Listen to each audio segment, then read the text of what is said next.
Hello guys, welcome back to my YouTube channel rock star Aman. और आज हम ध्रुव राठी की न्यू वीडियो के साथ आए हैं। आज हम डिक्टेटरशिप उन्हीं के बारे में बात करेंगे। बिना टाइम बर्बाद किए वीडियो को स्टार्ट करते हैं। 24 नवंबर साल 1971 अमेरिका में नॉर्थ वेस्ट ओरिएंट एयरलाइंस की एक फ्लाइट पोर्टलैंड शहर से टेक ऑफ करती है। ये एक बड़ी छोटी सी आधे घंटे की फ्लाइट है जो बगल के सिएटल शहर में जा रही है और इसमें ज्यादा लोग भी नहीं बैठे, सिर्फ 36 पैसेंजर्स और 6 क्रू मेंबर्स हैं। लेकिन ये सब लोग इस बात से अनजान हैं कि आज यहाँ इनके बीच इस हवाई जहाज में एक हाईजैकर भी मौजूद है। एक बंदा डीबी कूपर नाम से। दिखने में ये हाईजैकर बिल्कुल एक नॉर्मल बिजनेसमैन की तरह लगता है। इसने वैसे ही कपड़े पहने हुए हैं, एक suit, white shirt, black pants, और इसकी उम्र होगी करीब मिड 40s में। लेकिन ये जानबूझकर प्लेन की बिल्कुल आखिरी रो में बैठा है, सीट नंबर 18E। जैसे ही हवाई जहाज उड़ान भरता है, ये बंदा अपनी इंट्रोडक्शन देता है वहां मौजूद एक एयर होस्टेस को। कहता है कि मेरा नाम डैन कूपर है। उस एयर होस्टेस का नाम था फ्लोरेंस शाफनर, और ये एक बड़ी ही मुस्कान के साथ एक नोट देता है एयर होस्टेस को। शाफनर एक 23 साल की औरत थी जिसे लगा कि ये बंदा उसके साथ फ्लर्ट करने की कोशिश कर रहा है, तो उसने उस नोट को लिया और बिना पढ़े अपने पास रख लिया। ऐसा करते देख कूपर ने कहा, मिस, मुझे लगता है कि आपको ये नोट पढ़ लेना चाहिए, मेरे पास एक बॉम्ब है।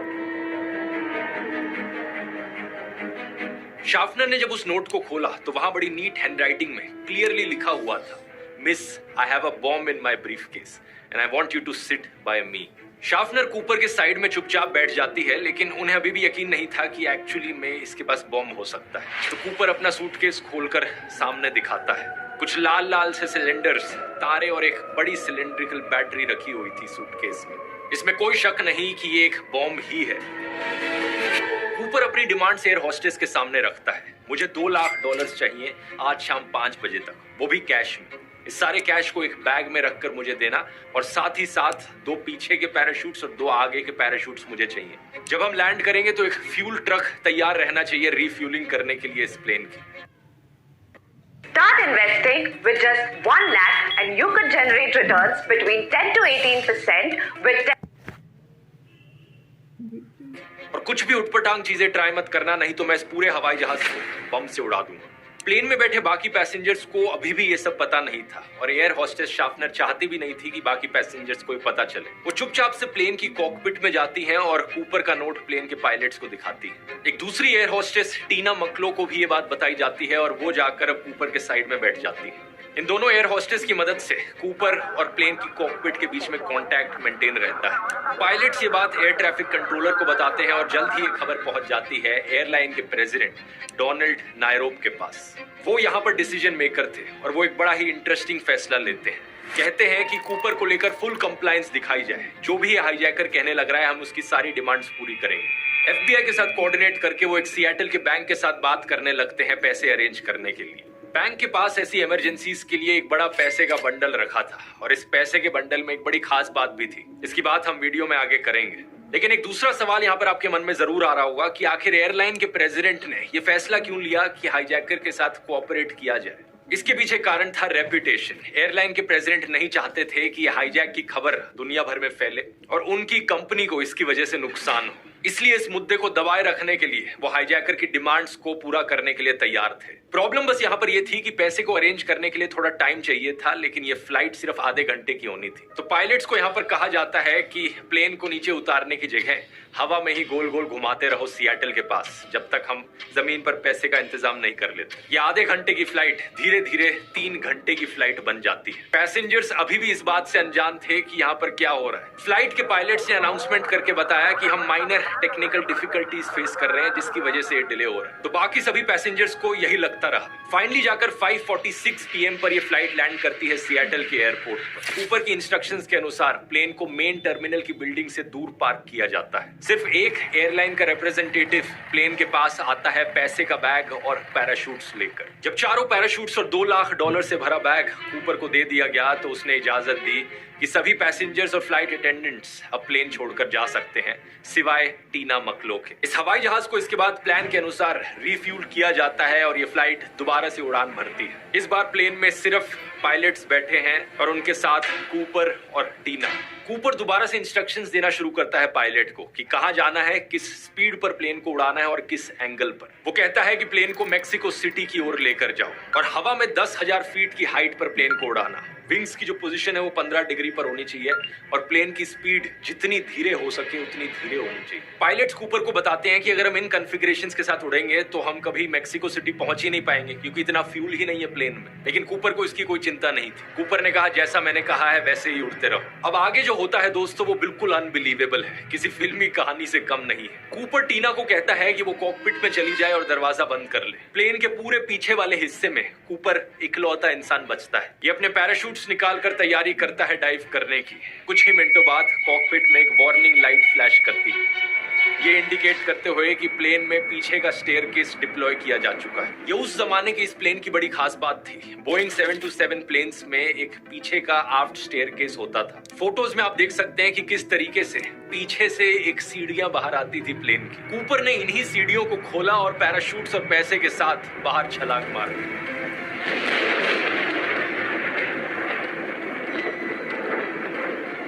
पायलट्स और एयर होस्टेस ने ऐसा होते हुए तो देखा नहीं क्योंकि वो कॉकपिट में बंद थे और उस जमाने में कॉकपिट के दरवाजे पर कोई होल नहीं होता था जिससे आप बाहर की तरफ देख सको। लेकिन शाम के 8:13 पर पायलट्स ने ये जरूर नोटिस किया कि प्लेन के पीछे वाला हिस्सा अचानक से ऊपर की तरफ टिल्ट कर गया और पायलट्स को प्लेन को दोबारा से रिकैलिब्रेट करना पड़ा, रीलेवल करना पड़ा। इसके बाद पायलट्स इस प्लेन को नेवाडा में रेनो के शहर में ले जाकर लैंड करा देते हैं। पुलिस को इन्फॉर्म किया जाता है और पुलिस प्लेन की छानबीन करती है, लेकिन कूपर का कोई नामो निशान नहीं मिलता। पुलिस को सिर्फ मिलती है एक टाई जिस पर क्लिप लगी हुई थी और कुछ पैराशूट्स के फटे हुए हिस्से जिसको कूपर ने इस्तेमाल किया था अपने पैसे के बैग को कवर करने के लिए। इसके अलावा कुछ पर्सनल आइटम्स भी मिलते हैं कूपर के, जैसे कि सिगरेट्स जो वो स्मोक कर रहा था प्लेन में। उस जमाने में स्मोकिंग अलाउड होती थी एरोप्लेन्स में। This is D.B. Cooper's ticket in the name of Dan Cooper. He needed a way to secure the money on his bag. Investigators और गहराई से सब चीजें जांचते हैं यहाँ पर और उन्हें 66 अनआइडेंटिफाइड फिंगरप्रिंट्स मिलते हैं। ऐसी उंगलियों के निशान जो ना तो किसी क्रू मेंबर के थे और ना ही किसी बाकी पैसेंजर के थे। लेकिन वो सूटकेस जिसमें बॉम्ब रखा था और पैसे का बैग और पैराशूट्स सब गायब थे कूपर की तरह। उसी दिन से एफबीआई ने अपनी इन्वेस्टिगेशन शुरू कर दी थी कूपर को ढूंढने के लिए, लेकिन कूपर का कोई नामो निशान नहीं मिलता। ये इन्वेस्टिगेशन 45 सालों तक चलती है। 2016 में इसे ऑफिशियली खत्म किया जाता है, लेकिन वो बड़ा खतरनाक है। हाईजैकर भी मानना पड़ेगा भाई। बहुत से सवालों के जवाब अधूरे पड़े हैं। आज तक के इतिहास का ये इकलौता ऐसा हाईजैक है जिसे कोई भी सॉल्व नहीं कर पाया है। एफबीआई की one of the greatest mysteries. आखिर कूपर कौन था, उसके साथ आगे क्या हुआ, क्या वो पैसे पुलिस कभी वापस रिकवर कर पाई? सवाल बहुत सारे हैं, आइए समझने की कोशिश करते हैं।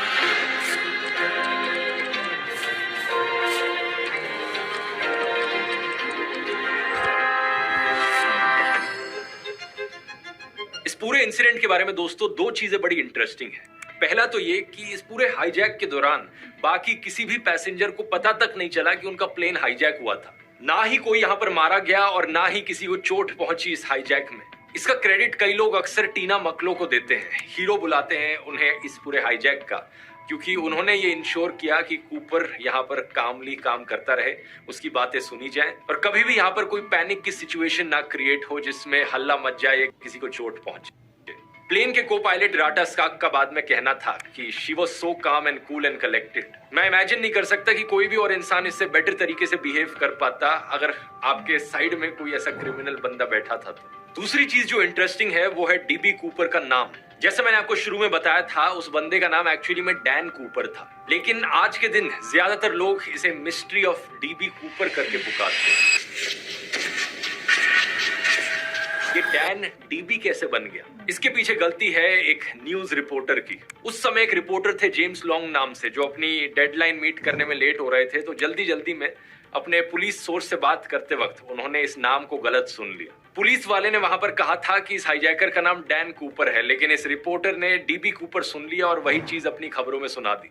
इस रिपोर्ट को कई और जर्नलिस्ट सुनते हैं और वो भी अपने न्यूज चैनल्स में खबरों में छापते वक्त डीबी कूपर का नाम इस्तेमाल करने लग जाते हैं। Daredevil thief called D.B. Cooper. कुछ इस तरीके से हमारे हाईजैकर का नाम ही बदल जाता है। साइकोलॉजी में इस फिनोमेना को एंकरिंग करके पुकारा जाता है। एंकरिंग एक कॉग्निटिव बायस है जो कहता है कि इंसान हमेशा फर्स्ट पीस ऑफ इंफॉर्मेशन पर कुछ ज्यादा ही हेविली रिलाय करते हैं। किसी भी ब्रेकिंग न्यूज के बारे में जो भी आप इंफॉर्मेशन सबसे पहले सुनते हो, आपकी टेंडेंसी रहती है कि आप उसे ज्यादा सच मानोगे। 2013 में इसी से ही रिलेटेड एक मजाकिया थ्योरी भी बनाई गई थी, ब्रैंडोलिनीज लॉ, जिसे बुलशिट एसिमेट्री प्रिंसिपल भी कहा जाता है। इसका मानना है कि इस एंकरिंग इफेक्ट को करेक्ट करना काफी मुश्किल हो सकता है। The amount of energy needed to correct bullshit is of much higher magnitude than to produce it. मोटे मोटे तौर पर कहा जाए तो झूठ फैलाना पब्लिक में काफी आसान होता है, लेकिन उस झूठ को करेक्ट करने के लिए जो सच बात है वो जनता को बताना वो कहीं ज्यादा मुश्किल है। लेकिन हमारे कूपर भाई साहब के केस में कोई इतनी बड़ी गलती नहीं थी, सिर्फ एक नाम ही गलत लिख दिया था। और ऐसा तो है नहीं कि कोई हाईजैक करने वाला बंदा अपना असली नाम बताएगा सबको। FBI की इनिशियल इन्वेस्टिगेशन से हमें पता चला कि जब कूपर ने प्लेन से बाहर छलांग मारी तो सारा कैश अपने चारों तरफ कूपर ने स्ट्रैप कर लिया था। उस सारे कैश का वजन 10 किलो के आसपास था।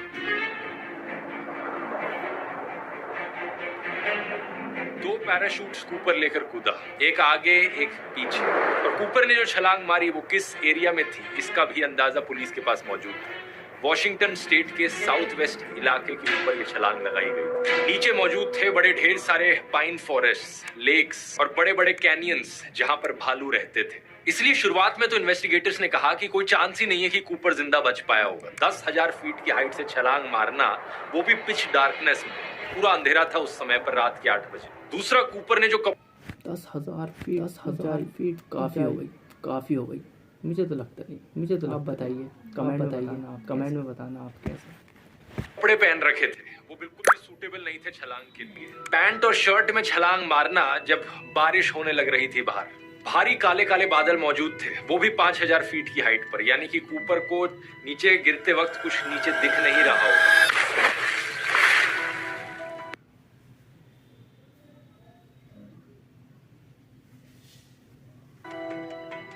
और ऊपर से जो विंड स्पीड थी, अंदाजा लगाया गया कि कूपर ने जो छलांग मारी वो 320 किलोमीटर पर आवर की स्पीड से मारी। यूनाइटेड स्टेट्स पैराशूट एसोसिएशन का मानना था कि इन सब के ऊपर एक और बड़ी प्रॉब्लम थी, ठंडे पानी की प्रॉब्लम। नवंबर के महीने में अमेरिका के इस रीजन में तापमान बहुत ठंडा होता है। अगर कूपर किसी लेक में गिरा होगा, वहां से बच पाना ऑलमोस्ट नामुमकिन होगा। इतने ठंडे पानी में कुछ ही मिनटों के अंदर हाइपोथर्मिया हो जाएगा, और ऊपर से जो सारा वजन लगा हुआ था कूपर के ऊपर, तैर पाना और भी मुश्किल होता।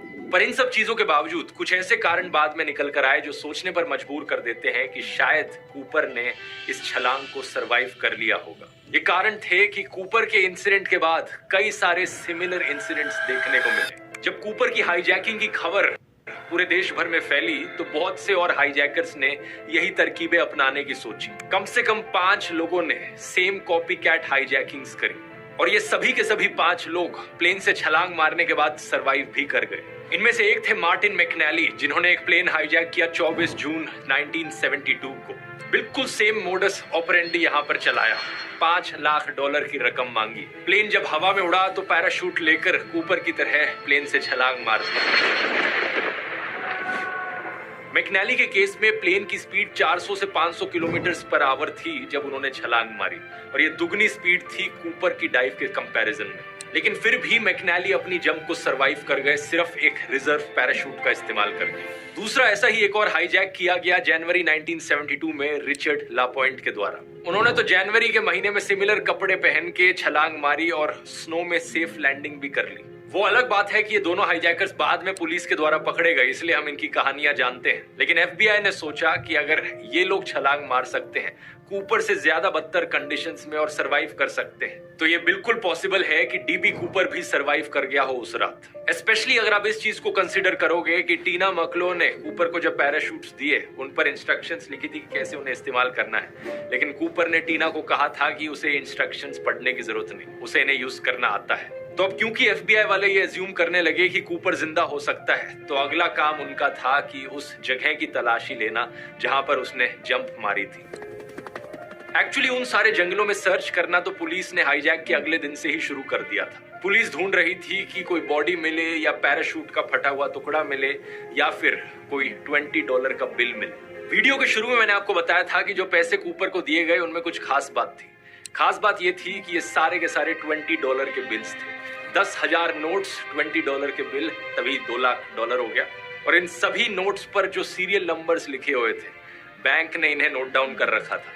FBI ने इन सीरियल नंबर्स की लिस्ट को देश में बांट दिया। बैंकों से लेकर कसिनोज तक सबको कहा गया कि अगर आपके पास इन सीरियल नंबर के नोट्स आते हैं तो हमें इन्फॉर्म करना।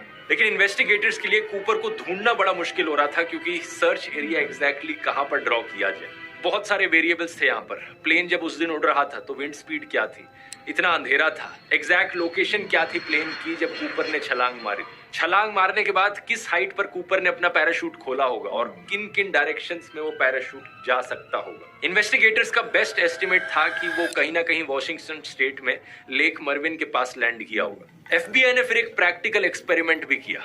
अगर हम सेम हवाई जहाज को सेम कॉन्फ़िगरेशंस के साथ उड़ाएंगे और उस हवाई जहाज से एक 91 किलो का स्लेड स्टेयर्स के थ्रू पुश आउट करेंगे तो वो स्लेड कहां जाकर लैंड करेगा, हम उससे कुछ बेटर अंदाजा लगा सकते हैं कि कूपर एग्जैक्टली किस एरिया में लैंड किया होगा। इसके चलते door to door searches conduct करवाए जाने लगे इस एरिया में। जो लोकल फार्म हाउसेस थे, पुलिस वाले एक एक घर में जाकर दरवाजा खटखटाते थे, जांच करने के लिए, लोगों से पूछने के लिए। पेट्रोल बोट्स चलने लगी लेक मर्विन में, ये लेक में। एक कंपनी ने तो अपनी सबमरीन को भी सर्च करने के काम पर लगा दिया। लेक मर्विन के अंदर 200 फुट की गहराइयों में जाकर ढूंढने की कोशिश करी जाए कि या तो पैसे मिले या कोई पैराशूट का पीस मिले या किसी की बॉडी मिले, लेकिन कुछ नहीं मिला। फिर क्या किया इन्वेस्टिगेटर्स ने कि जो नोट्स के सारे सीरियल नंबर्स थे उन्हें लोकल अखबार में छपवा दिया और खबर छापी कि जो पहला इंसान इन सीरियल नंबर्स के किसी भी एक नोट को लेकर आएगा, हम उसे $1000 का इनाम देंगे। ये ऑफर 3 साल तक चला, लेकिन एक भी नोट का नामो निशान तक नहीं मिला। अब आते हम साल 1979 में। इस हाईजैक को हुए 8 साल हो चुके थे।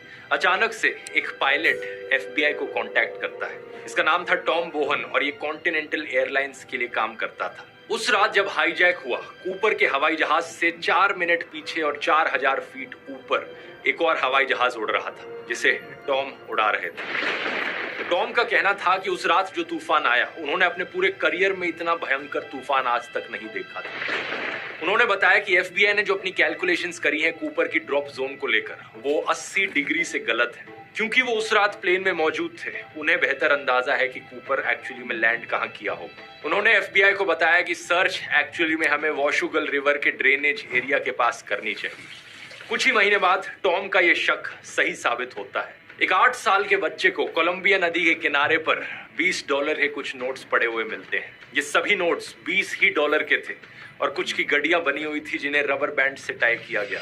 Hijacker D.B. Cooper, the first break in the only unsolved airplane hijacking in United States history, came on a Columbia River beach. 8-year-old boy dug up the shreds of $3,000 on Sunday.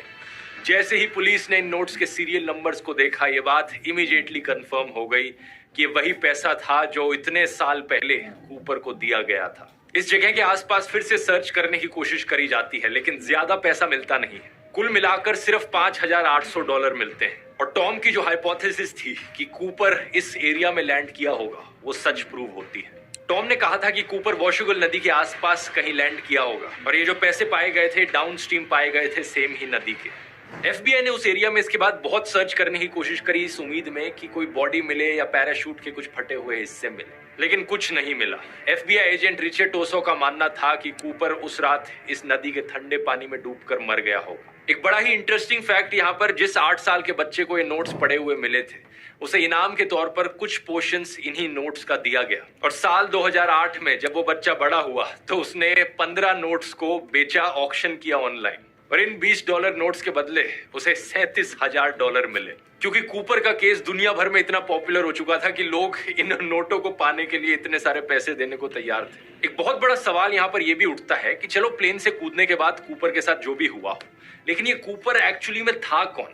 वैसे दोस्तों, अगर आपको flight mystery videos पसंद आती हैं और आप इन्हें ऑडियो के फॉर्म में सुनना चाहते हैं तो कुकू FM पर कुछ बढ़िया ऑडियो बुक्स की सजेशन है। एक ही MS-370 के ऊपर बिगेस्ट मिस्ट्री इन एविएशन, और दूसरी ऑडियो बुक ये द इम्पॉसिबल। आई होप आपको भी अच्छी लगी तो कमेंट में जरूर करना और चैनल को सब्सक्राइब करना मत भूलना। Thank you.